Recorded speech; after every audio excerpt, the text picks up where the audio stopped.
Là-bas, c'est comme ça. C'est les gars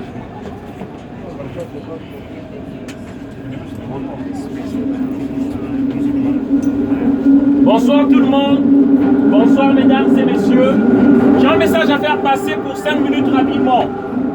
Voilà, je suis un immigré du Congo-Brazzaville africain et j'ai un message à faire passer parce que trop c'est trop, il y en a marre. Il y a un message à faire passer. Alors, attention à la marche. Il y en a marre, franchement, de cette oligarchie européenne qui s'est dirigée pour la communauté internationale.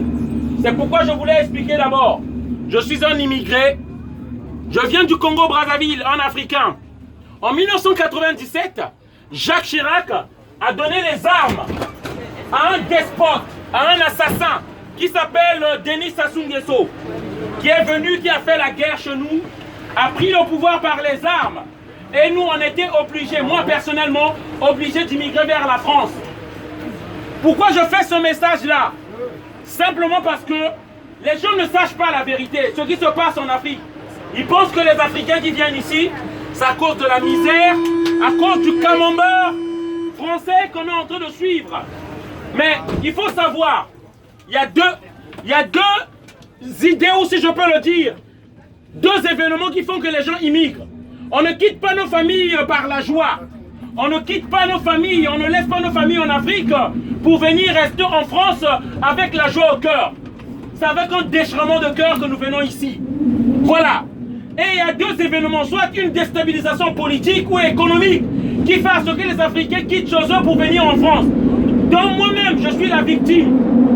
Je disais donc, en 1997, Jacques Chirac a donné les armes à un monsieur que nous n'avons pas élu, nous les Congolais.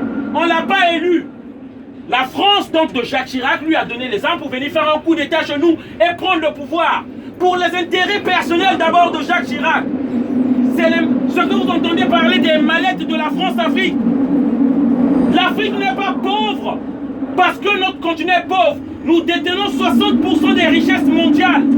L'Afrique est pillée. Et pillée par qui? Par les élus français, par les élus occidentaux. Ils prennent notre argent. Jacques Chirac a pris les mallettes venant du Congo-Brazzaville, du Gabon, de la Côte d'Ivoire, du Burkina Faso. Et moi aujourd'hui, je viens crier mon ras-le-bol. Parce qu'on en a marre. On en a marre de ces pays-là, 5 pays ou 6 pays qui se constituent comme des shérifs du monde. Il y a la France, l'Angleterre, les États-Unis. Et il y a aussi la Chine et la Russie. Et encore eux, moins encore.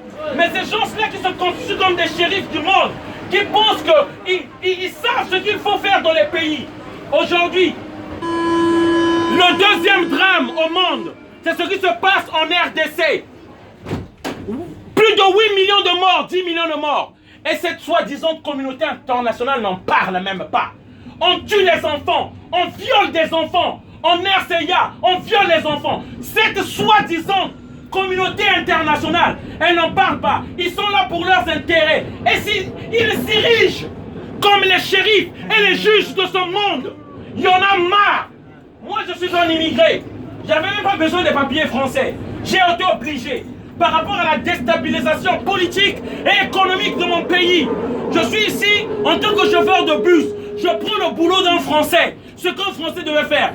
Moi, je vous interpelle et je vous demande, de grâce, le peuple français doit se réveiller. Si je viens parler ici, parce qu'on n'a pas la place dans les grands plateaux, on ne peut pas parler. Sur BFM TV, sur toutes ces chaînes, on ne peut pas parler France 3, France 2. C'est pourquoi je viens parler ici. Il faut qu'on se réveille. Nous ne pouvons plus continuer à accepter que ce soi-disant élus ou dirigeants qui s'érigent comme shérifs de ce monde pour savoir ce qui est bien ou mal pour les peuples. Regardez la démocratie qu'ils ont dit qu'ils vont faire en Libye. Sarkozy a détruit la Libye. Les Libyens aujourd'hui, ils viennent ici comme... La Libye, on avait promis la démocratie à la Libye. La Libye est détruite. La Syrie est détruite. L'Irak est détruite. Et aujourd'hui, le plus grand drame se passe en RDC. Peuple du monde, revenons-nous. Africains, revenons-nous. On ne peut pas continuer à accepter ça. Et lesquels qui tirent bénéfice de ça, ce sont les multinationales. Les multinationales font de l'argent sur les morts du Congo. Et je viens crier mon ras-le-bol ici. Nous sommes complices d'une façon ou d'une autre par rapport à notre silence. On ne peut plus accepter ça. Voilà le message que je voulais faire passer. Merci encore, désolé d'avoir crié. Une bonne soirée à tous. Merci. Voilà.